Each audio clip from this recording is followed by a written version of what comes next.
Halo, Assalamualaikum warahmatullahi wabarakatuh.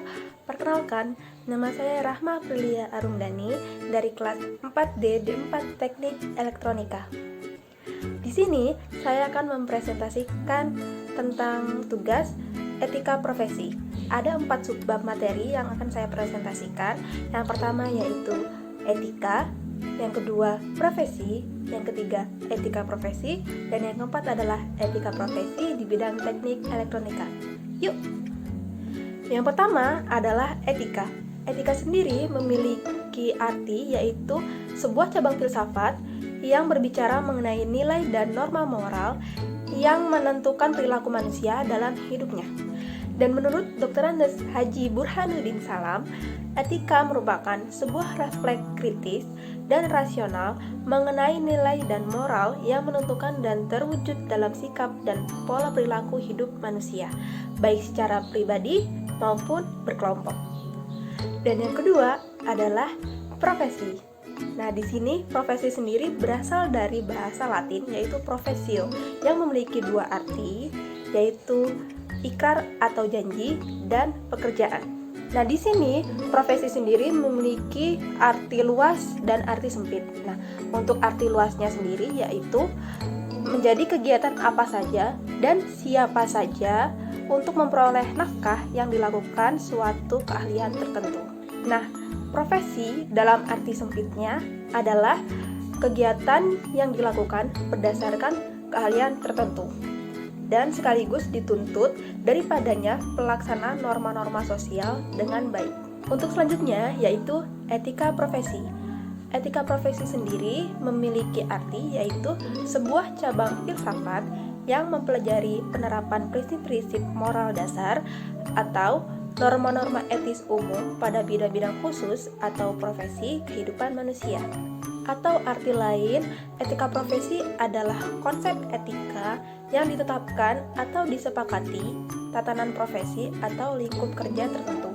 Contohnya di sini dokter pastinya mengikuti etika profesi sebagai dokter. Dan misalnya engineering atau teknisi juga mengikuti etika profesi sebagai teknisi. Begitupun yang lainnya.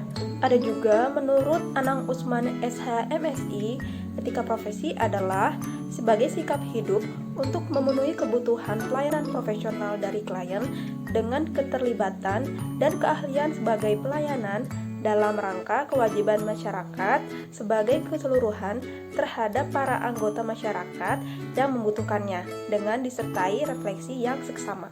Nah, dari yang sudah dijelaskan tadi, untuk sebuah profesi atau sebuah pekerjaan pasti memiliki etikanya masing-masing atau bisa disebut etika profesi dalam bekerja.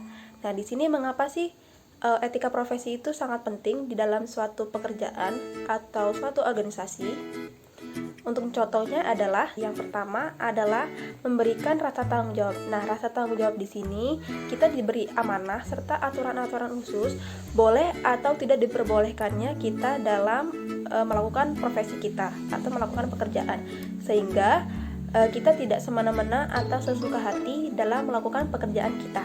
Dan yang kedua adalah menciptakan keteraturan dan ketertiban. Nah, di sini etika profesi sendiri sebagai sebuah aturan yang dapat menciptakan suasana yang tertib dan teratur. Karena setiap orang terikat dengan aturan tersebut sehingga dapat mencegah terjadinya penyimpangan. Dan yang ketiga adalah meningkatkan kesejahteraan anggotanya. Nah, di sini etika profesi juga bisa meningkatkan kesejahteraan dari anggota atau pekerja dari suatu perusahaan. Nah, mengapa demikian? Karena dalam etika profesi juga mengatur hubungan antara suatu pekerja dengan yang lainnya maupun pemimpin dengan para pekerjanya dan sebaliknya. Dan yang terakhir adalah contoh etika profesi di bidang teknik elektronika. Nah, untuk contoh etika profesi di bidang teknik elektronika, di sini saya permisalkan saya menjadi teknisi atau operator dalam sebuah perusahaan. Nah, untuk contoh yang pertama yaitu selalu bekerja sesuai SOP dalam pengoperasian alat maupun saat sedang memperbaiki suatu alat. Dan yang kedua adalah selalu menerapkan K3 dalam bekerja. Misalnya memakai sepatu safety atau memakai kacamata safety.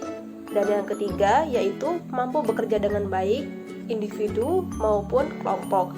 Dan yang selanjutnya yaitu menghormati sesama rekan kerja maupun atasan. Dan selanjutnya tidak datang terlambat, berpakaian rapi sesuai aturan di dalam perusahaan. Dan yang terakhir adalah loyal terhadap perusahaan. Sekian video presentasi dari saya. Mohon maaf apabila ada salah kata maupun perbuatan. Wassalamualaikum warahmatullahi wabarakatuh.